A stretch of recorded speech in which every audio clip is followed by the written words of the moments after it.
British Army, 705 RUC, 301 NIPS, 24 TA, 7 other UK Police, 6 Royal Air Force, 4 Royal Navy, 2 total, 1049 1980s 1990s. See also.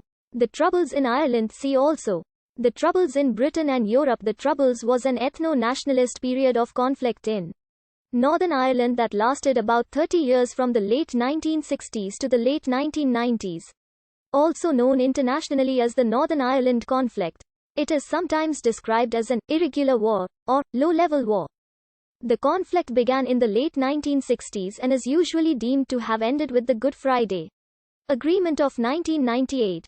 Although the Troubles mostly took place in Northern Ireland, at times the violence spilled over into parts of the Republic of Ireland, England, and mainland Europe. The conflict was primarily political and nationalistic, fueled by historical events. It also had an ethnic or sectarian dimension. But despite the use of the terms Protestant and Catholic to refer to the two sides, it was not a religious conflict. A key issue was the constitutional status of Northern Ireland. Unionists, who were mostly Ulster Protestants, wanted Northern Ireland to remain within the United Kingdom. Irish nationalists, who were mostly Irish Catholics, wanted Northern Ireland to leave the United Kingdom and join a united Ireland.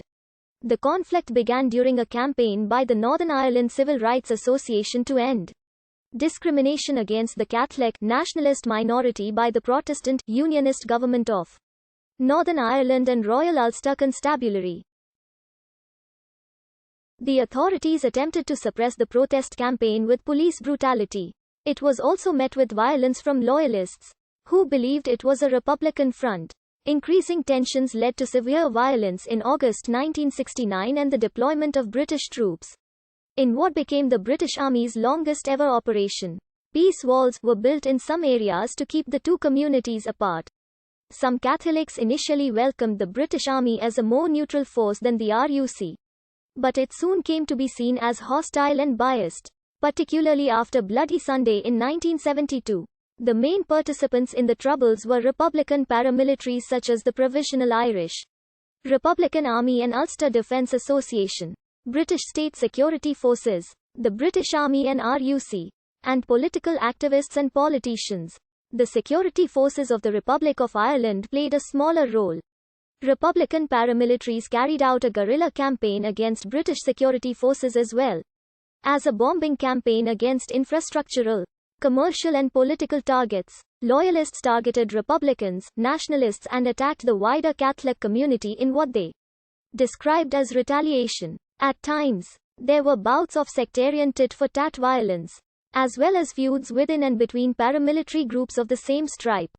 The British security forces undertook both a policing and counterinsurgency role, primarily against Republicans.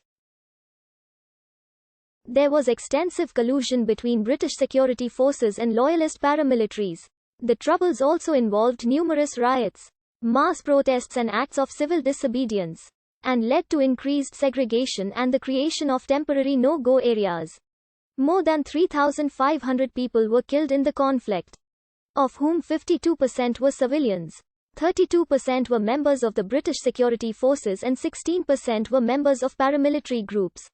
Republican paramilitaries were responsible for some 60% of the deaths, loyalists 30% and security forces 10%. There has been sporadic violence since the Good Friday Agreement was signed in 1998, including ongoing punishment attacks and a campaign by dissident Republicans to achieve a united Ireland. The Troubles refers to the three-decade conflict between nationalists. It thus became the focus for the longest major campaign in the history of the British Army. The British government's position is that its forces were neutral in the conflict, trying to uphold law and order in Northern Ireland and the right of the people of Northern Ireland to democratic self-determination. Nationalists regarded the state forces as forces of occupation or partisan combatants in the conflict, while Unionists tended to support the locally recruited RUC. The British security forces focused on Republican paramilitaries and activists, and the Ballast investigation by the police ombudsman confirmed that certain British officers colluded on several occasions with loyalist paramilitaries, were involved in murder, and furthermore obstructed the course of justice when claims of collusion and murder were investigated. The troubles were brought to an uneasy end by a peace process that included the declaration of ceasefires by most paramilitary organizations, the complete decommissioning of the IRA's weapons, the reform of the police, and the withdrawal of the British Army from the streets and sensitive Irish border areas such as South Armagh in County Fermanagh, as agreed by the signet.